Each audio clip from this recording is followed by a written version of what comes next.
The day everything changed started like any other. I was in my early 30s, fresh off the high of launching my startup, which I had poured every ounce of energy into over the last 2 years. My wife, Megan, was supposed to be my partner in this journey. We had met in college, and while I was the tech geek, she was the outgoing one, the life of the party. I loved her for that vivacity, and I never doubted our connection. But as my startup began to gain traction, I started noticing subtle changes in Megan. At first, they were just small things. She'd come home late more often, her phone would buzz incessantly with messages, and she seemed more distracted than ever. I shrugged it off, convincing myself that she was just busy with her job. She was a marketing executive and had some big accounts to handle. I wanted to be supportive, to believe in her ambitions as much as I wanted her to believe in mine. However, a nagging feeling began to creep in. Was she still the same person I married? The real wake-up call came one evening when I returned home early, buzzing with excitement about a new development for my startup. The door was ajar and I walked in to find her on the couch, laughing and chatting with a guy I recognized from networking events, Ryan. They were too close for comfort, the kind of close that made my stomach drop. I stood frozen at the doorway, the weight of what I was witnessing crashing down on me like a tidal wave. I cleared my throat to announce my presence, and when they both turned to look at me, the laughter froze on Megan's lips. The look on her face was one I'll never forget, guilt mixed with panic. "Oh hey, I didn't expect you home so soon," she stammered, her voice a pitch higher than normal. Ryan's awkward smile told me he felt the tension too. I dismissed Ryan, saying I needed to speak with my wife alone. As he left, I felt a swirling mix of anger and disappointment. "What the hell is going on, Megan?" I demanded, my voice low but firm. I needed answers, and I needed them now. She put on her best innocent face, claiming they were just discussing a potential partnership for my startup. "You know how much I believe in your vision," she said, trying to sound sincere. It was a lie, and I could feel it in my bones. The way she said it, the way she avoided my eyes, it all screamed deceit. "Megan, I'm not stupid. You've changed, I've noticed. I saw you two together," I pressed, my heart racing. She laughed it off, brushing it aside, claiming it was nothing. "You're being paranoid, it's just business." But I wasn't buying it. I felt my world begin to crumble around me, each denial solidifying my growing suspicion.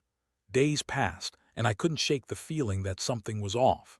I had to know for sure, so I began digging deeper. I found her text messages late one night as she slept soundly beside me. I felt like a thief invading her privacy, but my need to know was overwhelming. The messages were flirty, suggestive. Every line dripped with the kind of intimacy that made my stomach turn. "Can't wait for our next business meeting, and I love the way you make me feel." I didn't sleep that night. I felt betrayed in the most profound way. The woman I trusted the most had been lying to me. I spent hours thinking about how to confront her. I was filled with rage, sadness, and an aching sense of betrayal, enough to drown me in my own thoughts. I felt like a fool, but now I needed a plan. I had to confront her again, but this time I was armed with the truth. When morning came, I knew it was time. The confrontation was inevitable, and I would get the answers I desperately needed. I could feel the adrenaline coursing through me as I paced the room, waiting for her to wake up. The weight of the reality ahead was almost unbearable, but I had to know the truth. I had to force her to admit what she had done. It was time for her to face the music. "Let me know when you're ready for the next part." As the first rays of sunlight streamed into our bedroom, illuminating the chaos within me, I could see Megan's peaceful expression while she slept. It was hard to reconcile that image with the deception I had uncovered. I took a deep breath, trying to steady my racing heart. I needed to approach this with clarity, not just anger. After what felt like an eternity, Megan stirred, finally waking up. I sat on the edge of the bed, my stomach twisting in knots, knowing what was about to unfold. "Megan, we need to talk," I said, my voice steady but with an undertone of urgency. She blinked, disoriented at first, but then that familiar look of concern crossed her face. "What's wrong?" she asked, her voice still thick with sleep. "Don't play dumb with me." "I found your messages," I said, holding her gaze firmly. The color drained from her face and I could see the panic return. "I know about you and Ryan. Her reaction was immediate, the denial spilling from her lips like a reflex. "It's not what you think. We were just talking about your startup. You know how he is, always trying to help, always on the prowl for a collaboration. Cut the crap, Megan." I was done with her lies. "You've been flirting with him, haven't you? And lying to my face about it." I threw her phone onto the bed. The screen lit up with the incriminating messages. There was nowhere to hide now. She opened her mouth, searching for excuses, but nothing came out. The silence stretched between us, heavy with unspoken truths. "You're going to believe some text messages over me." She finally shot back, her tone defensive. "You're being paranoid. I love you, you know that." I felt a mix of anger and sadness swell within me. Love. Was this what love looked like? I had built my dreams with her, and now it felt like everything I knew was collapsing around me. "If you loved me, you wouldn't be betraying me like this," I retorted, my voice rising. "This isn't just about a few texts. This is about trust, the very foundation of our marriage." Megan's expression softened momentarily, a flicker of regret passing through her eyes. "I didn't mean for it to happen. Ryan is he's just so charming, you know. He made me feel desirable." The admission struck me like a punch to the gut. My mind raced with images of her laughing with him, flirting, sharing secrets that should have been ours. "So that's it. You're just going to throw away everything we've built because he made you feel good about yourself." I couldn't keep the hurt out of my voice. "I'm sorry, I just wanted a little excitement. You're so absorbed in your startup and I felt lonely." Her voice cracked, but I couldn't let her manipulation sway me. "Excitement, is that what you call it? You turned to another man instead of talking to me." I was grappling with a whirlwind of emotions, betrayal, confusion, and a deep-seated rage. The woman I thought I knew had vanished. She tried to reach for my hand, but I pulled back. "Don't touch me," I shouted, my heart racing. "You've crossed a line that can't be uncrossed." Megan started to cry, real tears streaming down her cheeks. "I know I messed up. Please, let's work on this. I will do anything." Her pleas felt hollow, like a last-ditch effort to escape the consequences of her actions. The anger simmering within me began to give way to a deep sadness. I had always believed in the strength of our relationship, in our shared dreams. Now, that dream was shattered. I couldn't believe that the woman I loved had put our life together at risk for a fleeting thrill. "I don't know if I can forgive you," I admitted, my voice quieter now, shaking with emotion. "You've broken my trust and I don't know how to rebuild it. I will prove to you that I can change." She begged, desperation in her eyes. I shook my head. "No, Megan, you need to understand that this isn't just about you anymore. It's about us, and you've put us in a position where I have to reevaluate everything." My heart was heavy with the realization that I had to decide what to do next. We could either fight for our marriage or let it go. But could I truly move past this betrayal? As I looked into her eyes, I realized I was no longer sure of anything. In that moment, the weight of our situation pressed down on me. I had to take a step back and consider my next move carefully. A part of me wanted to believe her, to want to fix things, but my instincts screamed that I should protect myself, my heart, my ambition, and my future. "Let me know when you're ready for the next part." After that explosive confrontation, I found myself standing at a crossroads. I could feel the emotional turmoil swirling inside me like a storm. I loved Megan, but betrayal is a heavy chain that pulls you under. I spent the next few days barely functioning, lost in my thoughts, replaying every moment of our relationship in my mind. The plans we made, the dreams we shared, all seemed tainted now. Megan was desperate to salvage what we had, but each time she reached out, I felt the walls around my heart grow thicker. I'd watch her go through the motions, cooking dinner, trying to initiate conversations about our future, and even planning romantic gestures. Each time I felt a chill run down my spine. How could I trust her again? One night, as I sat alone in my home office, the glow of my computer illuminating my face, I made a decision. I decided to focus on my startup. It was my safe space, the one thing that hadn't betrayed me. When I first started it, I was fueled by passion and determination. I had poured everything into creating a company that could change the industry, and it was finally gaining ground. I needed to channel my energy into that, not into all of this pain. I began working long hours, often staying up until dawn. It was during these late-night coding sessions that I realized I could do more than just survive. I could thrive. I was determined to outshine Ryan, not only for my own sake but also to prove to Megan that she had made a colossal mistake. I kept my focus narrow, diving into the ideas I had shelved, the expansions I had wanted to pursue. Megan, sensing my withdrawal, ramped up her efforts to reconnect. She'd leave me heartfelt notes, trying to spark conversations, and even suggested couples therapy. I tuned it all out. The truth was, I didn't want to talk about us. I wanted to rebuild myself, to reclaim my sense of self-worth that had been so cruelly undermined. One evening, after an intense day of work, I received a call from a colleague who had seen Ryan and Megan out together, looking cozy at a local bar. My blood boiled as I listened to the details. I felt something shift within me, a primal need for revenge. They thought they had won. They thought they could take what was mine, but I was determined to show them otherwise. As the days turned into weeks, I kept hearing whispers about their exploits from mutual friends. They painted a picture of a couple who were more than just business associates. The anger that simmered inside me morphed into a plan. I would create a product that would not only succeed but would bury their chances of collaboration. I would design it in a way that highlighted everything that was wrong with their approach, and I would ensure it would be a hit before they could even think of launching their own version. I spent late nights working on my project, pouring every ounce of passion into it. I analyzed their weaknesses, their shortcomings, and found a way to leverage those flaws into an advantage for my own startup. I became consumed by the idea of not just succeeding, but dominating. It was no longer about vindication. It became a mission of professional resurrection. As I worked tirelessly, I discovered a newfound purpose. The anger that had been my fuel morphed into a laser-like focus. I was drafting pitches, reaching out to potential investors, and teaming up with developers who shared my vision. I was building a product that was set to launch in months, one that would not only rival Ryan's startup but outperform it. Megan didn't notice the shift at first. She still thought we were in the same boat, trying to mend our marriage. I played along, giving her just enough to keep her hopeful.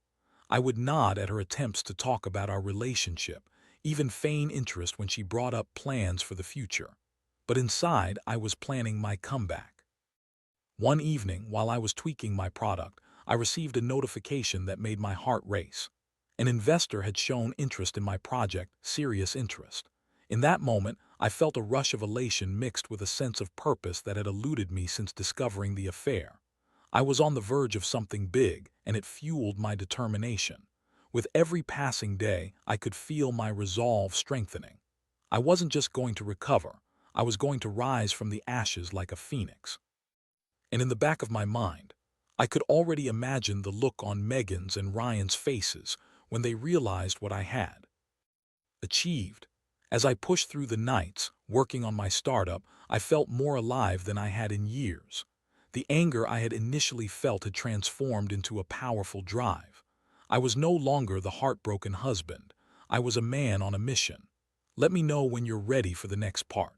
The excitement of my progress kept me up at night, but it also brought a sense of purpose that I never expected to feel again.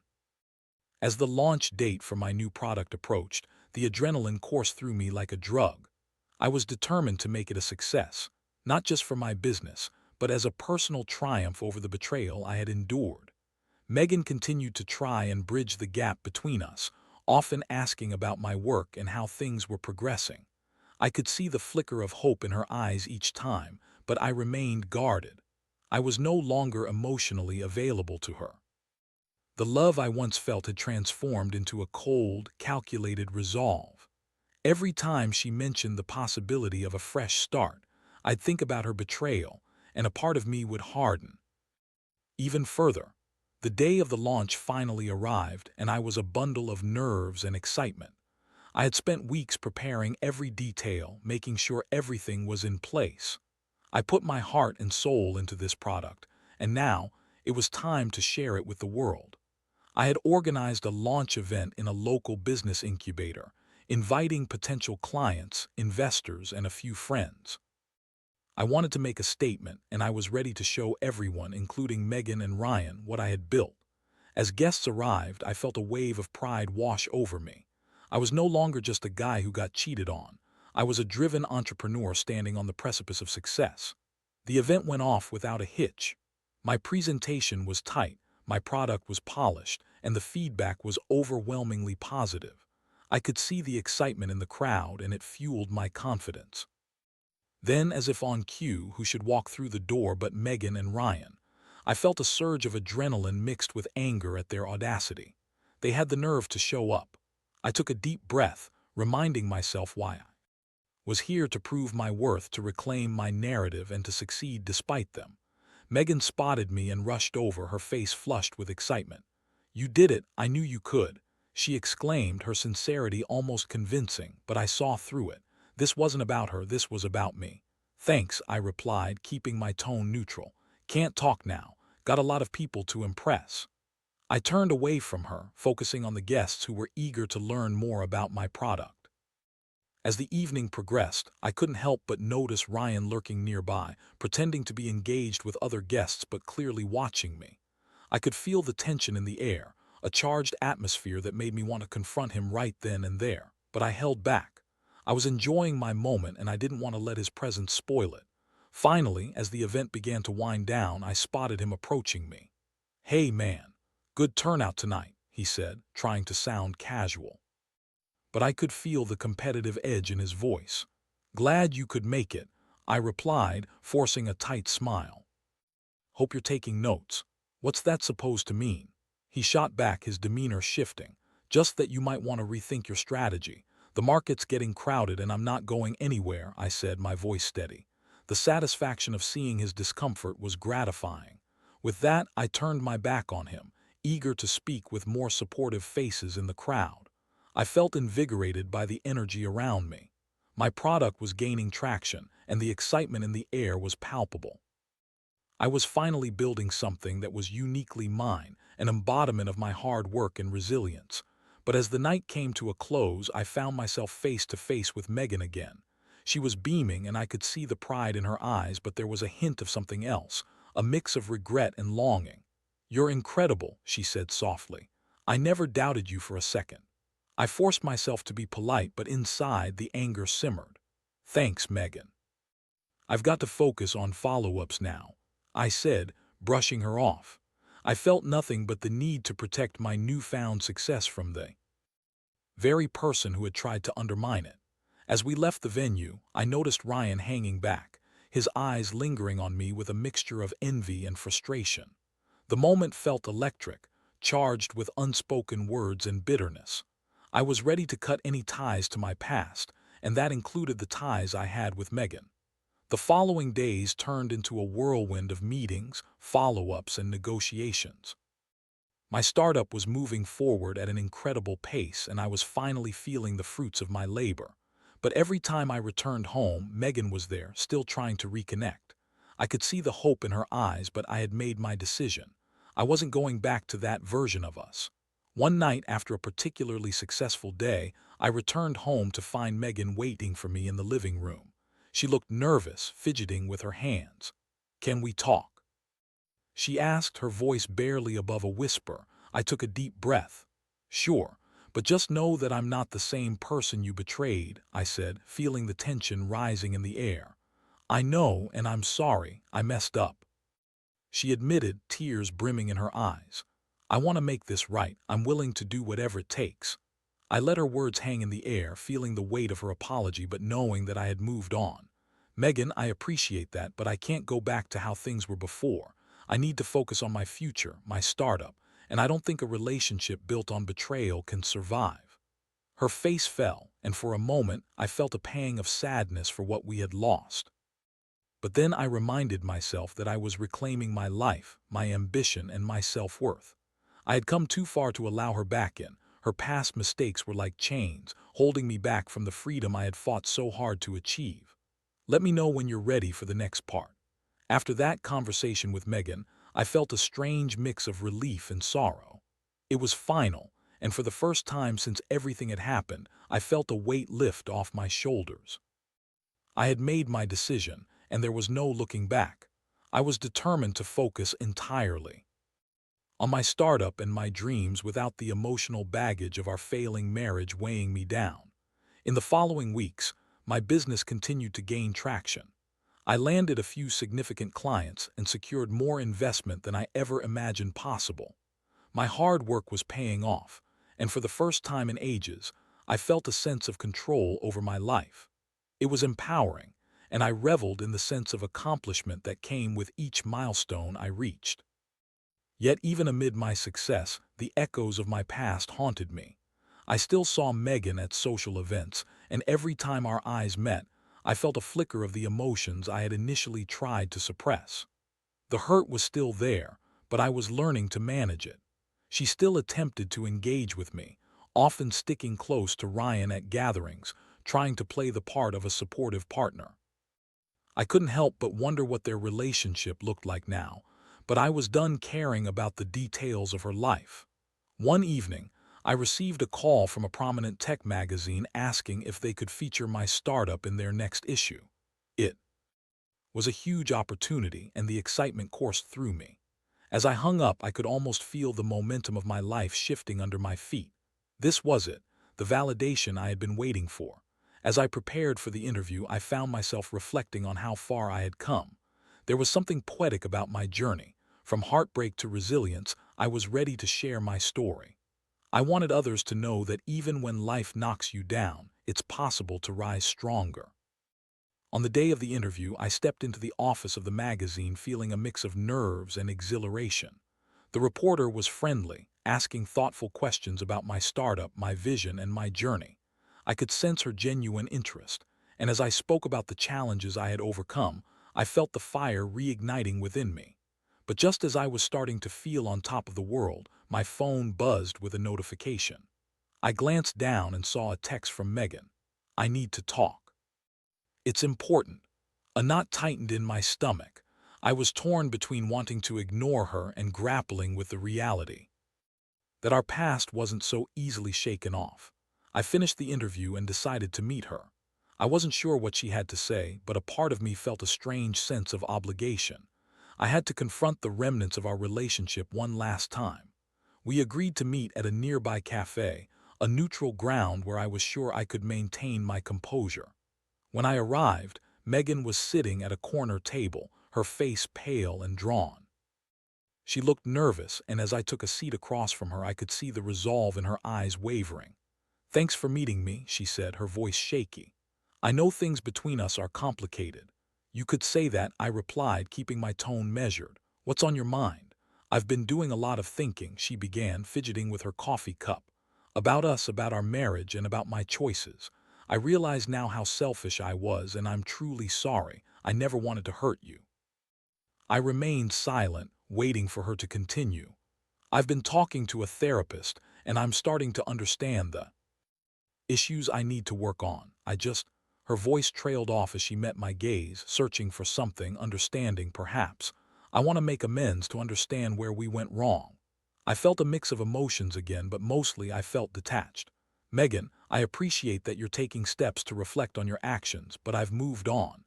I can't go back to the way things were, and I don't think it's healthy for either of us to keep revisiting the past." Tears brimmed in her eyes. "I know you're doing well with your startup, and I'm happy for you," she said softly, her voice cracking. "But I just wish we could have a clean slate. I want to support you in any way I can." I could see the sincerity in her eyes, but it didn't change the reality of what she had done. "Megan, I've built a new life for myself, and I'm proud of what I've accomplished. I can't have someone in my life who has betrayed my trust so completely." Her shoulders slumped, and I could see the defeat in her expression. "I understand," she whispered. "I just hope you find happiness, even if it's not with me. I need you to understand that I'm fine without you. I've come to realize that I deserve more than what you've given me." My words hung heavily between us. She nodded, wiping away a tear. "I wish I had understood that sooner," she said, her voice barely above a whisper. The conversation shifted, and we exchanged memories of the good times we had together, moments that felt ancient now. It was bittersweet, a reminder of what could have been but would never be again. After a few awkward silences, I finally stood up. I think it's time for us to go our separate ways for good, I said firmly. You have your journey ahead of you and I have mine. I truly wish you the best. I turned to leave, feeling a strange heaviness settle in my chest, but I knew it was the right decision. As I walked away, I felt an odd sense of freedom. I had closed a chapter of my life that had been marred by betrayal and heartbreak. I had chosen to write my own story, one that was filled with resilience and ambition. The path ahead was bright, and for the first time in a long while I felt hopeful. Let me know when you're ready for the final part. As I stepped out of the cafe, the crisp air washed over me, invigorating and refreshing. I took a deep breath, feeling lighter than I had in weeks. It was as if each step away from that conversation with Megan was a step toward reclaiming my life entirely. I had faced the ghosts of my past, and while it had been painful, it had also been liberating. In the weeks that followed, my startup continued to flourish. The feature in the tech magazine brought in an influx of inquiries, and I found myself in the thick of negotiations with potential partners, all eager to collaborate.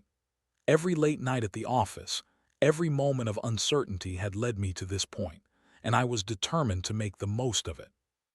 The success wasn't just about the business. It was a testament to my resilience, my ability to rise from the ashes. I began to feel a shift in my life beyond work as well.